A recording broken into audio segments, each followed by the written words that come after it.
Selon Aaron Cohen, qui est responsable des modules de commande des années 1969 à 72, ainsi que des services Apollo de la NASA, le module de commande percutera l'atmosphère supérieure à la vitesse de 40 000 km/h. Oh oui, ça fait beaucoup.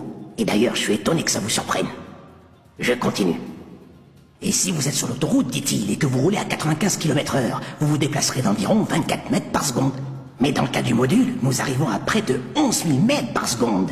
Ce qui veut dire que le module frappe l'atmosphère. Ce n'est pas un vol, mais plutôt comme une percussion. À cet effet, pour protéger la capsule, les ingénieurs ont fabriqué le plus grand bouclier thermique jamais conçu. Leur entrée dans l'atmosphère est dangereuse à cause de l'énorme chaleur qu'elle produit.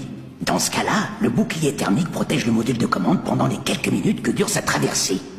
Par la suite, un porte-avions attend l'arrivée des astronautes en mer à peu près à 3 km de la surface terrestre, et tous les parachutes se déploient pour ralentir le module.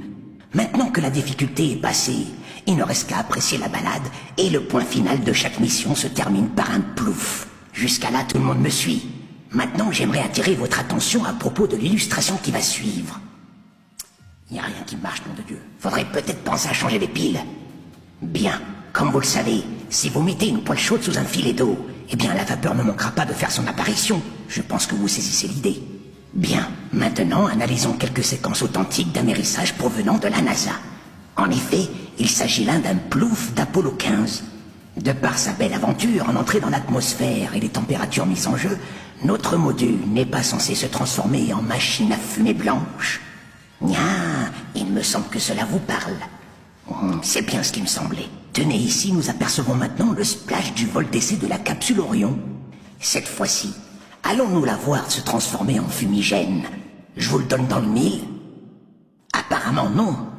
Logiquement, on aura plutôt l'impression que ces modules ont été lâchés de l'arrière d'un gros porteur. Et comme je suis de nature très curieux, alors j'ai décidé d'aller enquêter afin de savoir jusqu'à quel niveau de température la réentrée dans l'atmosphère terrestre vous amène. Tiens, juste une simple recherche sur Google à la portée de tous peut nous ramener vers une piste. D'ailleurs, c'est comme ça que je me suis pris. Alors, j'active la commande vocale. Température entrée dans l'atmosphère. Voyons ce que ça donne. Avec un petit agrandissement. Voilà. Oh, fatueux con! Ça a l'air plutôt proche des 2800 degrés Celsius. C'est une vraie fournaise. Maintenant, faisons une comparaison à partir de cette donnée. Tiens, observez ceci. La lave a une température située entre 700 et 1200 degrés Celsius. Et quand elle rencontre l'eau, c'est une vraie centrale vapeur. Bon, vous l'aurez vite compris, une image vaut mieux que 1000 mots. Mais une petite question me turlupine, cher acteur de la NASA. Dites-moi, comment un djembé en métal tombant du ciel chauffé à 1500 degrés Celsius fait-elle pour ne créer aucune diffusion de vapeur au contact de l'eau? Apparemment, ça vous laisse sans voix.